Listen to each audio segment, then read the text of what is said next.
বাবা সাহেব আম্বেদকর এডুকেশন ইউনিভার্সিটির আন্ডারে যে বিএড কলেজগুলি আছে, ফরম্যাট অনুযায়ী আজকে আপনাদের বিএড কোর্স নিয়ে আলোচনা করছি। তার আগে বলি, আমার বিএডের semester 1, semester 2, semester 3, semester 4 practicum বই আছে। সেই প্র্যাকটিকাম বইগুলি আপনারা অবশ্যই কলেজটির থেকে পেয়ে যাবেন। তার সঙ্গে বলি, আপনারা অনেকেই ভিডিওর পিডিএফ নিতে চান, তাদের ক্ষেত্রে বলি, এই ভিডিওটির পিডিএফ ফাইল ডেসক্রিপশান বক্সে দেওয়া রয়েছে। পিডিএফ ফাইলটির পাসওয়ার্ড ভিডিওর মধ্যে রয়েছে, আপনারা ভিডিওটি দেখুন। বিএডের আজ একটি প্র্যাকটিকাম নিয়ে আলোচনা করছি। শিখন নকশা বাংলা বিষয়ে।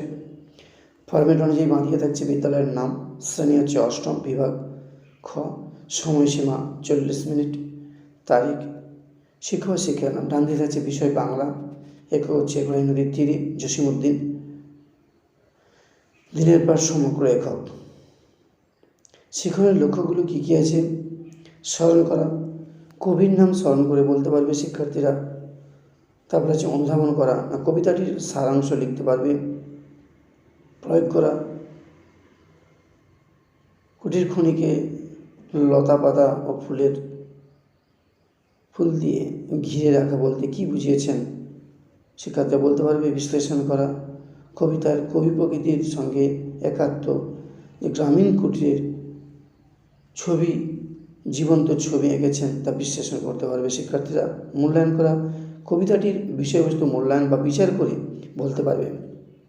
সৃজন করা, কবিতায় বর্ণিত কাহিনী অবলম্বনে বিকল্প কোনো গল্প বা কবিতা রচনা করতে পারবে। পাঠের প্রেক্ষিতে শিক্ষার্থী বিশ্লেষণের কয়েকটি প্রশ্ন থাকবে, যে উঠানেতে কি শুকাচ্ছে, এরকম ধরনের কয়েকটি প্রশ্ন থাকবে। কৌশল, শিখন কৌশল কী কী আছে? বাঁদিকে আছে শিখন কেন্দ্র, ডান দিকে আছে প্রাসঙ্গিক কৌশল। শিখন কেন্দ্রের মধ্যে থাকবে পাঠ পর্যায়ে 1 বাংলার ক্ষেত্রে। ওই পাঠ পর্যায়ে 1-এ যা যা আছে প্রাসঙ্গিক কৌশলে কীভাবে তিনি পড়াবেন সেটা লিখতে হবে। একই রকমভাবে পাঠ পর্যায়ে 2, পাঠ পর্যায়ে 3 এইভাবে কিন্তু করতে হবে। তারপরে আছে মূল্যায়নের নকশা। এখানে পড়ানোর পর শিক্ষার্থীদের উদ্দেশ্যে কয়েকটি প্রশ্ন করতে হবে। প্রশ্ন করলে বুঝে যাবে তাদেরকে কতটা তারা শিক্ষা নিয়েছে বা শিখতে পেরেছে। যেমন কবিতাটি কোন কাব্যগ্রন্থ থেকে নেওয়া হয়েছে। শেষে একবারে দুর্বলতা নির্ণয় একটি অংশ থাকছে।